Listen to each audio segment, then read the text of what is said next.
15 महिन्यांच्या Israel Hamas युद्धाला विराम लागला खरा, मात्र खरं संकट आता सुरू झालंय।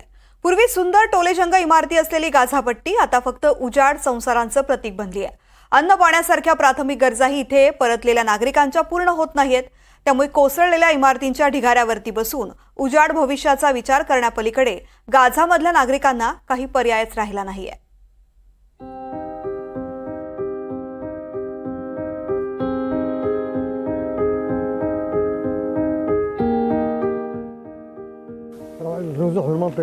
पाचशे दिवसांचं युद्ध, सगळा विनाश, पाणी नाही, वीज नाही, अन्न नाही, काहीही नाही, सगळं संपलंय। काय शिल्लक राहिले गाझामध्ये? गाझाच्या बुरेजमध्ये राहणारे मेहमूद जकौत आपल्या पडक्या घराच्या ढिगाऱ्यावर बसून उद्विग्नपणे प्रश्न विचारतायत। खरंच युद्ध थांबलं तरी गाझावासियांचं पुढे काय, हा प्रश्न अद्यापही अनुत्तरित असेल। संघर्षाचं जीर्ण तर युद्धाच्या काळातही होतं आणि आताही आहे।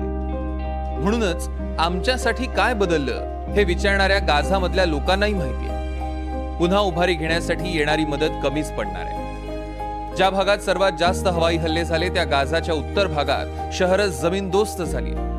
जिथे टोलेजंग इमारती होत्या, गजबजलेल्या बाजारपेठा, मुलांच्या किलबिलाटानं हसणाऱ्या शाळा आणि रुग्णालय होती, तिथे आता उरलेत फक्त कोसळलेल्या सिमेंटच्या भिंतीचे ढिगारे, भग्न झालेल्या इमारतींचे सांगाडे।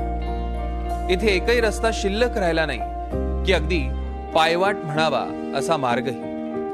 त्यातच रोगराई वाढते, खायला अन्न नाही, पिण्यासाठी पाणी नाही, तर साध्या वापराकरता पाणी मिळवण्यासाठी सुद्धा दूरवर पायपीट करावी लागते। परिस्थिती अतिशय बिकट आहे, कारण आयुष्य काही मार्गी लागतच नाहीये। या तुटक्या घरात वेगवेगळ्या भागातून आलेली 3 कुटुंब राहत आहेत। 15 महिन्यांच्या युद्धानंतर इस्रायल आणि हमास यांच्यात युद्धविराम झाला। याला बरोबर 1 महिना होतोय, पण या युद्धामुळे गाझा तब्बल 70 वर्ष मागे गेलं। गाझाच्या विनाशकारी युद्धाचे परिणाम फार भयंकर आहेत। गाझामधील उत्तरेकडील भागात सर्वाधिक विध्वंस झाला। 1.8 दशलक्षाहून अधिक लोकांना निवारा नाहीये। 69% इमारती जमीनदोस्त झाल्या। 2,45,000पेक्षा जास्त घरं उद्ध्वस्त झाली। 19 रुग्णालय, 136 शाळा नष्ट झाल्या। 823 मशिदी, 200 सरकारी संस्था नष्ट झाल्या। केवळ 25% पाणी पुरवठा सुरू आहे। 68% रस्ते पूर्णपणे खराब झाले, ज्यामुळे 50 दशलक्ष टनपेक्षा जास्त कचरा निर्माण झालाय। जागतिक बँकेनुसार 18.5 अब्ज डॉलरचं नुकसान झालं। ढिगाऱ्याखाली 10,000 मृतदेह गाडलेले असण्याची शक्यता आहे। ही हानी केवळ आर्थिक नाहीये, तर मानसिकही आहे।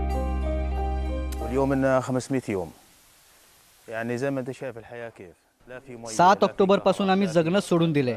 लाईट किंवा पाणी नाही। आमची मुलंही बदललीत, त्यांचं लहानपण हरवले। आमच्यातही बदल झालाय। परिस्थितीमुळे मुलांवर आणि महिलांवर आमची चिडचिड होते। सगळ्या आयुष्यावर परिणाम झालाय। 7 ऑक्टोबर 2023 ला युद्ध सुरू झाल्यापासून 2.5 लाख पॅलेस्टाईनी भरडले गेले। 48,200हून अधिक पॅलेस्टाईनी ठार आणि 1,12,000हून अधिक लोक जखमी झाले। 1.5 लाख लोक देश सोडून गेले। आता हे लोकही देशात परतण्यास सुरुवात झाली आहे।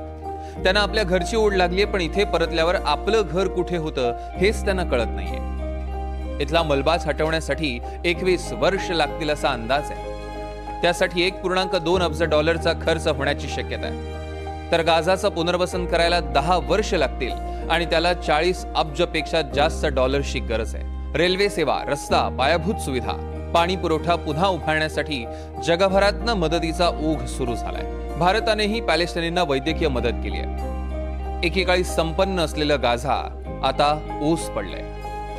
ते उभारी घेईलही, पण त्याच्या खुणा कित्येक वर्ष गाझावर आणि त्यांच्या पिढ्यांच्या मनावर कोरलेल्या राहतील। Bureau report, NDTV Marathi.